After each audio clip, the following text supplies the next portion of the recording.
Jessica here. Binuksan ko ang aking kamera at pinindot ang rec button. Ang imaheng nakikita ko sa viewfinder ay isang bagay na mahirap paniwalaan, isang eksenang tila hinugot mula sa isang panaginip o bangungot. Tingnan niyo ang nasa likuran ko. Hindi ito set ng isang Hollywood movie. Hindi ito eksena pagkatapos ng zombie apocalypse. Ito ang New Clark City, ang ipinagmamalaking bagong sentro ng Pilipinas para sa Southeast Asian Games. Tumalikod ako at idinipa ang aking mga kamay, dinama ang init ng hangin. Sa likuran ko ay nakalatag ang isang kalsadang ubod ng lapad. Sabi nila 6 lanes, minsan 8 lanes pa sa ilang bahagi. Singlawak na pwede mong lapagan ng eroplano. Ang aspalto ay maitim pa at amoy bago, ang mga linya ay puting-puti na tila bagong pintura. Pero, alam niyo ba kung ano ang problema? Walang sasakyan. Wala ni isa. Walang jeepney na nagbubuga ng itim na usok. Walang bus na naghahabulan. Walang tricycle na maingay. Wala ring tao. Napakatahimik na naririnig ko ang ugong ng hangin na humahampas sa mga talahib sa gilid ng daan. Tingnan niyo to.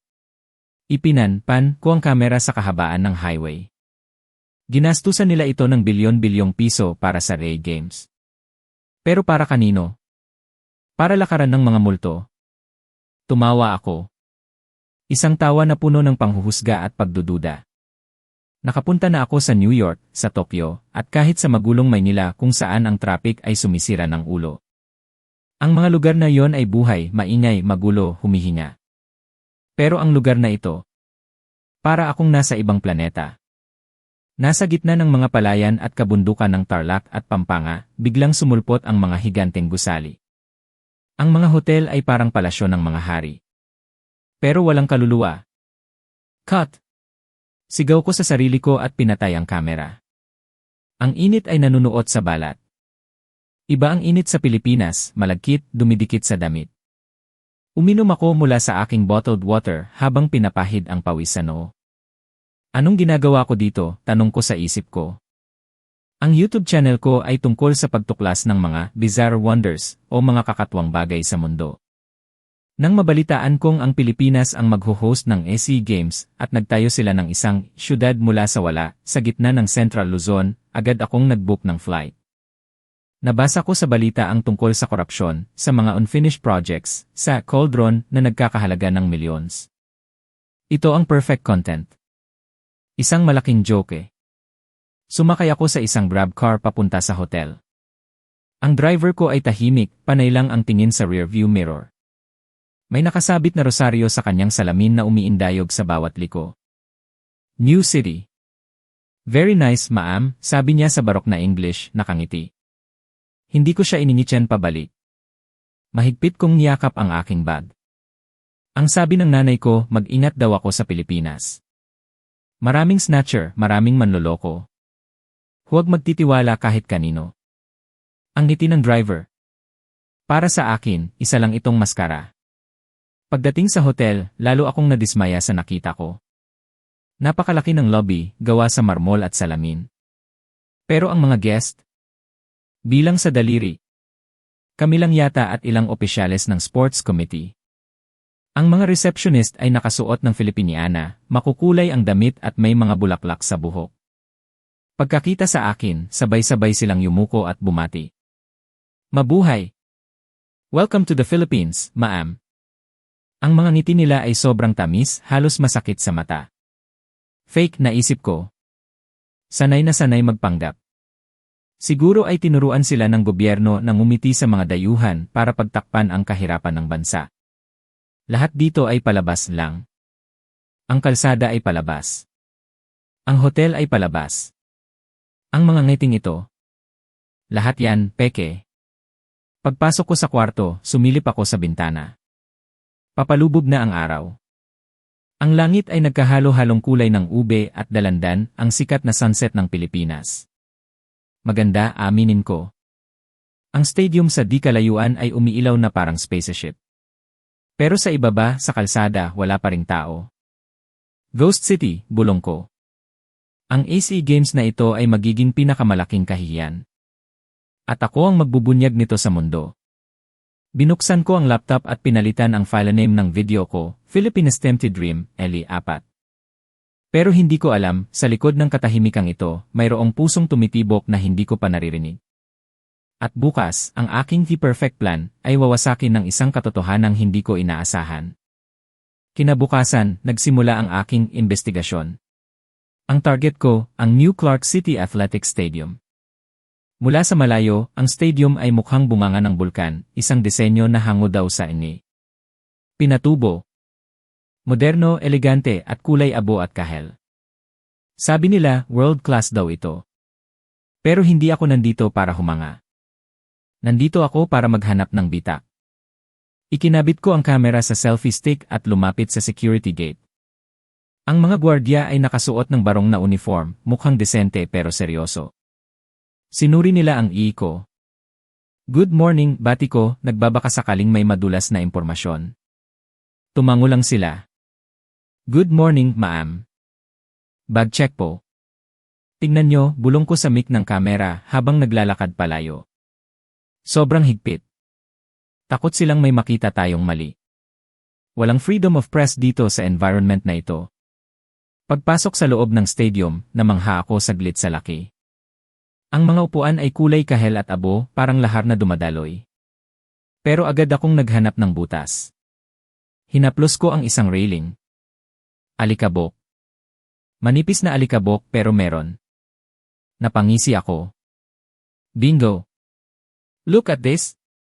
Ipinakita ko ang daliri ko sa lens. Sa labas, akala mo ginto. Pero sa detalye, napabayaan na agad. Typical third world maintenance. Itinayo lang para magpasikat pero hindi kayang linisin. Naglakad pa ako. Inamoy ko ang hangin. Amoy pintura. Amoy niyo ba yun? Pintura. Ibig sabihin, minadali ito. Last minute tinapos para lang hindi mapahiya sa opening ceremony. Sa isang sulok, nakita ko ang grupo ng mga student volunteers. Nakasuot sila ng mga jacket na may logo ng SC Games kahit ang init-init. Nakatayo sila ng tuwid, naghihintay ng utos. Tinutok ko ang kamera sa kanila. Agad silang kumaway at mumiti nang makita ang lens. Hello! Welcome po, sigaw nila.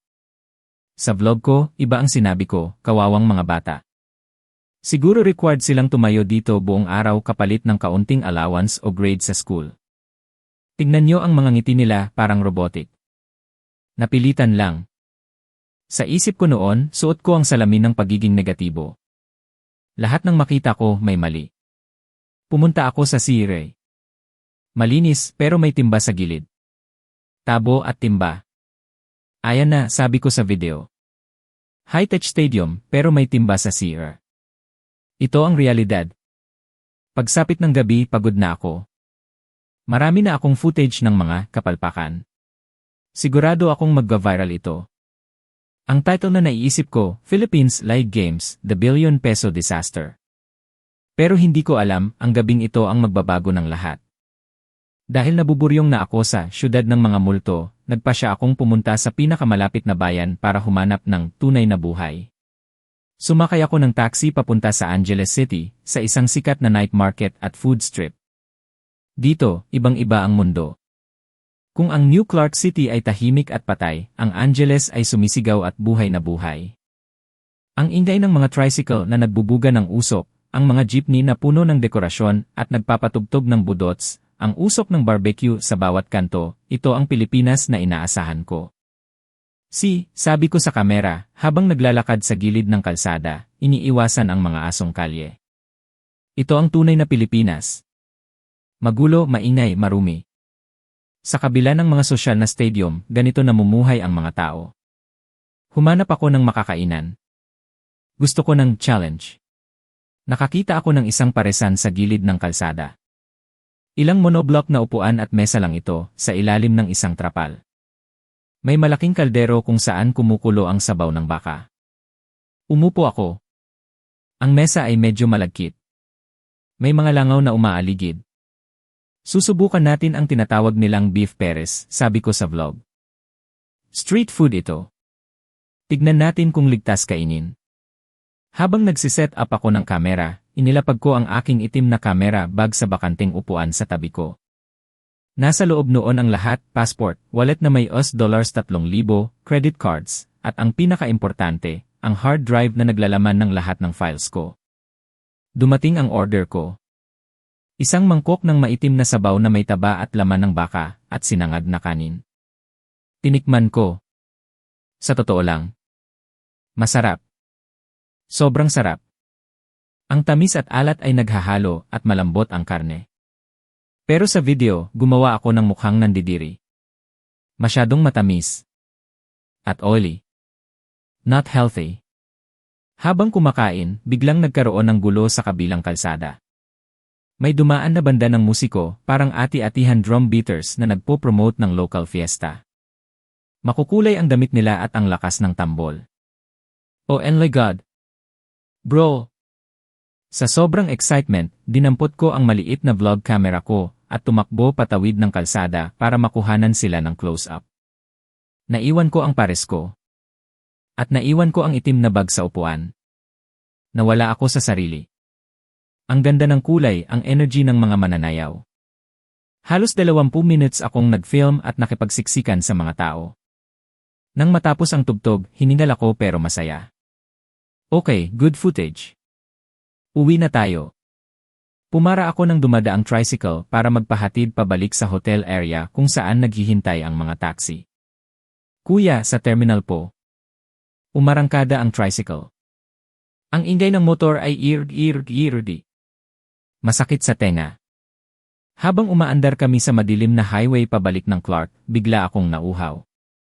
Kinapa ko ang gilid ko para kunin ang water bottle sa bag ko. Wala. Kinapa ko ang likod ko. Wala. Nanigas ang buong katawan ko. Parang binuhusan ako ng malamig na tubig. Stop! Kuya, stop! Sigaw ko. Tumigil ang tricycle sa gilid ng madilim na daan. Bumaba ako at kinapkap ang sarili ko. Hawak ko ang maliit na kamera. Pero ang malaking bag. Ang bag na nandoon ang passport at pera. Wala. Naiwan sa paresan. Tiningnan ko ang relo ko. Mahigit 30 minutes na ang nakalipas. Nasa Pilipinas ako. Isang third world country. Kung saan ang mga tao ay naghihirap. Ang isang bag na walang bantay ay parang karne sa gitna ng mga gutom na leon. Oh no. No.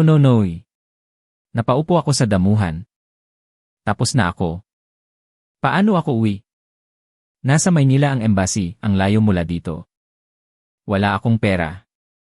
Wala akong Tiningnan ako ng tricycle driver. Maan? Okay lang. Go back. Please. Take me back to the Parasan. To the food stall, sigaw ko, halos pumiyok na ang boses ko. Hindi niya masyadong naintindihan. Ha? Balik? Bayad muna. No. El bag. Lost? Go back. Iminuestra ko ang hugis ng bag. Buti na lang, naintindihan niya ang takot sa mata ko. Inikot niya ang tricycle at pinatakbo ng mabilis.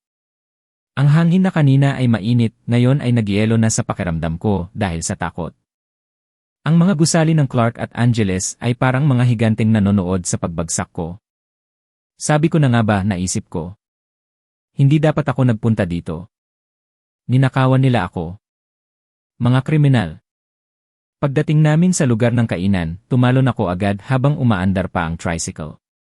Tumakbo ako papunta sa pwesto ng paresan. Pero lalo akong nanlumo. Ang daming tao. Iba na ang nakaupo sa pwesto ko kanina. Isang pamilya na ang kumakain doon. Ang upuan kung saan ko nilapag ang bag. Bakante. Wala na. Nanghina ang tuhod ko. Wala na. Kinuha na nila. Tumingin ako sa paligid. Ang mga tao ay nakatingin sa akin, isang dayuhang babae na mukhang baliw, umiiyak at pawisan. Sa paningin ko, lahat sila ay suspect. Yung lalaking nakakap. Yung batang hamog. Yung allen na nagtitinda ng sigarilyo. Sino sa kanila ang kumuha? Gusto kong sumigaw. Gusto kong magmura. Pero wala akong boses. Umupo ako sa gilid ng gutter, sa tabi ng tumpok ng basura, at umiyak. Hoy! Miss! May narinig akong boses. Boses lalaki. Magaspang. Nag-angat ako ng tingin. 3 motorsiklo ang huminto sa harap ko. Ang mga sakay ay mga lalaking mukhang gangster. Nakasando, may mga tatoo sa braso, nakatsinelas lang. Ang mga motor nila ay yung maingay, Raider, kung tawagin dito, at walang side mirror. Ang leader nila, isang lalaking payat na may peklat sa kilay at maitim ang balat, ay bumaba. Naka-reverse cap siya. Diyos ko, naisip ko. Hold up ito. Ito na yon. Kukunin nila ang huli kong kamera. Niyakap ko ang maliit kong kamera at umatras hanggang sa masandal ako sa pader. Don't touch me. Go away.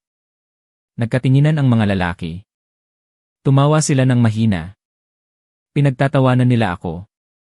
Handa na akong lumaban kahit alam kong talo ako. Biglang may bumaba mula sa angkas ng isang motor. Isang babae. Mas bata, siguro college student. Simple lang ang suot, shirt at maong. Lumapit siya sa akin. Itinaas niya ang mga kamay niya para ipakita na wala siyang hawak na masama. 8. Eli Hiroshai, tanong niya sa English na may matigas na puntong kapampangan. Stay away, sigaw ko pa rin. Pero hindi siya umatras. Lumapit pa siya ng kaunti. Help? You need help. Ang mga mata niya. Hindi sila galit. Hindi sila gutom sa pera. Mukha siyang nag-aalala. Yung lalaking leader, si Junjun pala ang pangalan, ay naglabas ng cellphone. Kinabahan ako. Tatawag ba siya ng kasama? Ipinakita niya sa akin ang screen. Google Translate. Nag-type siya at pinindot ang speaker. Nagsalita ang boses ng robot, may problema ba kayo? Pwede ba kaming tumulong? Natigilan ako. Hindi. Hindi ito hold up. Si Bea, yung babae, ay lumapit at hinawakan ang balikat ko.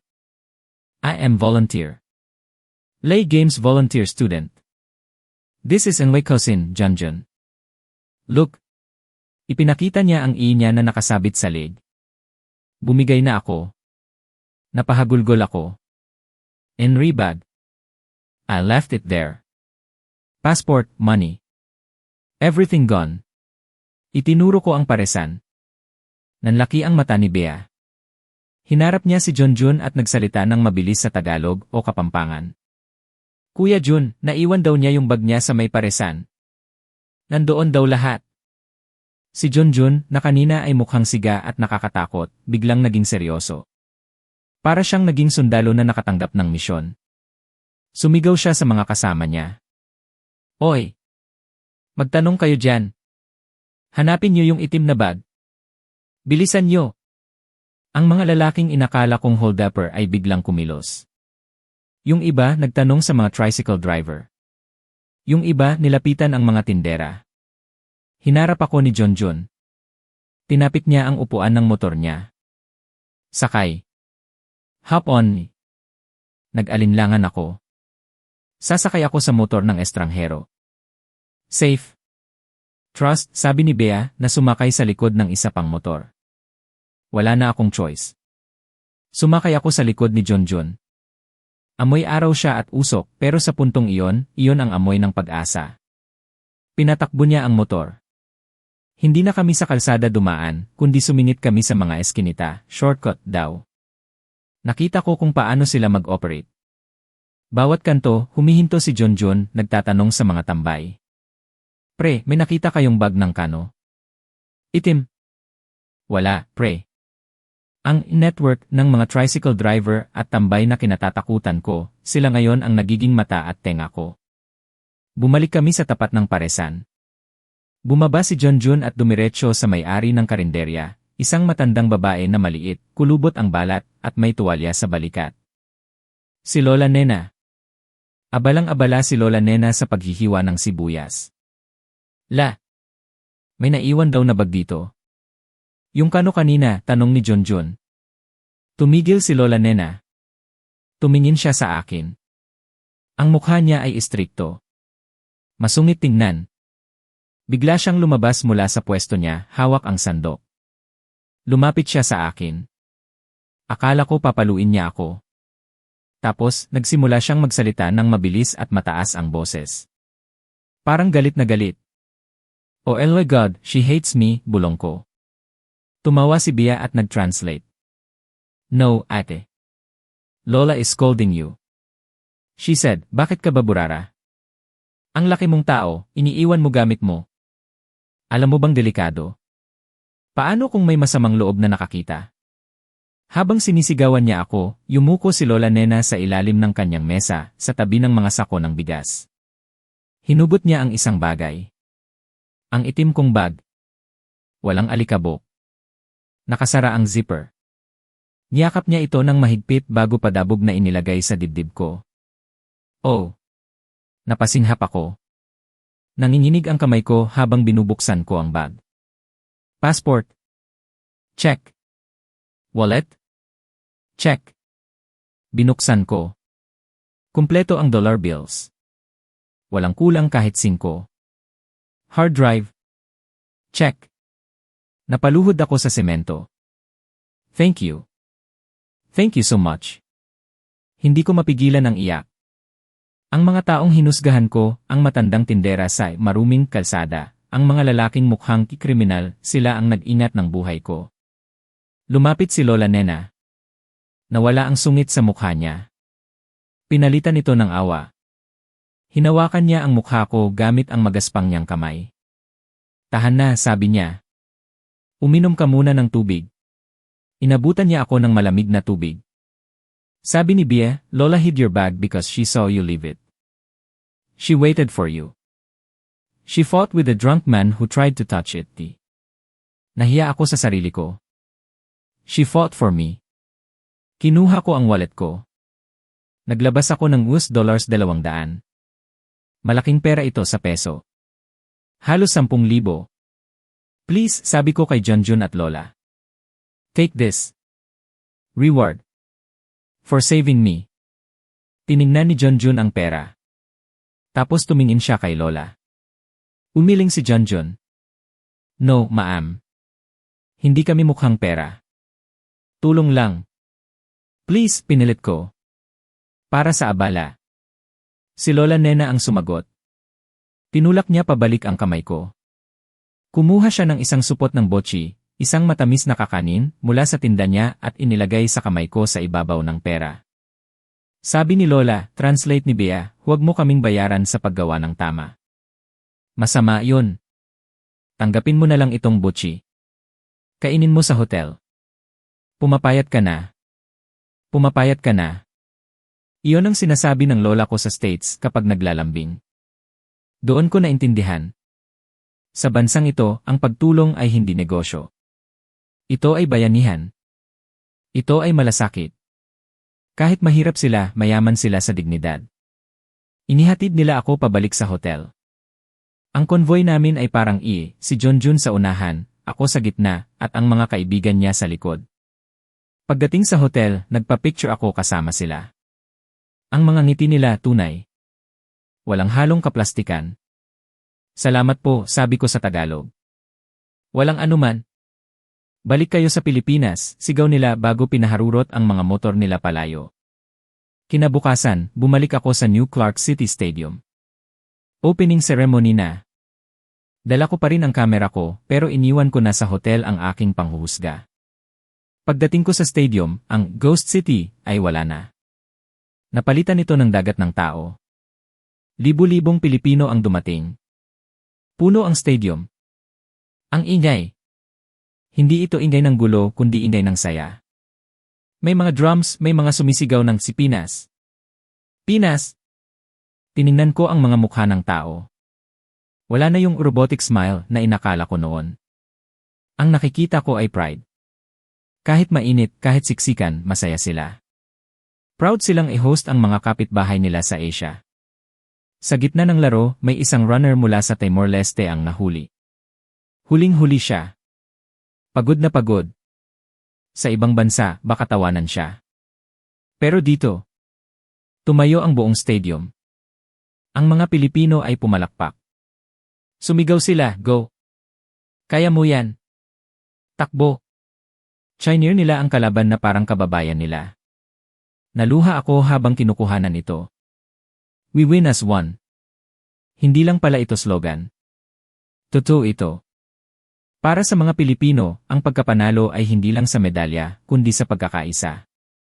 May batang babae sa tabi ko, may pintura ng watawat ng Pilipinas sa pisngi. Inalok niya ako ng pagkain niya. Ate, want some skyflakes? Tanong niya. Tinanggap ko ang biskwit. Salamat. Tumingin ako sa paligid. Ang mga gusaling akala ko ay walang laman, ngayon ay puno ng buhay. Ang kalsadang akala ko ay para sa mga multo, ngayon ay dinadaanan ng mga bayani, mga atleta, mga volunteer, mga simpleng tao na may malalaking puso. Umuwi ako sa hotel at binuksan ang laptop ko. Select all, Philippines Tempted Dream, LE4, Disaster Zone, Move, Ghost Town, Move. Delete. Gumawa ako ng bagong folder. Ang pangalan, The Heart of the Philippines. Sinimulan kong i-edit ang bago kong video. Ang voiceover ko ay ganito. Akala ko, nakita ko na ang lahat. Akala ko, ang halaga ng isang syudad ay nasusukat sa dami ng sasakyan o sa kintab ng mga gusali. Nagpunta ako dito para hanapin ang mga bitak sa pader. Pero ang nahanap ko ay ang tibay ng pundasyon ng mga tao. Sa Pilipinas, hindi ka nila iiwan. Kahit hindi ka nila kaano-ano, tratuhin ka nilang pamilya. Ang yaman nila ay wala sa bangko, nasa puso. Ito ang New Clark City. Hindi ito syudad ng mga multo. Ito ang tahanan ng mga anghel na nakasakay sa maingay na motor at nagtitinda ng Paris. Sa huling frame ng video, inilagay ko ang picture namin nina John Jun, Bia, at Lola Nena. Salamat, Pilipinas. Babalik ako. Isinara ko ang laptop. Sa labas ng bintana, rinig ko ang putok ng fireworks mula sa stadium. Ang ganda. Sobrang ganda.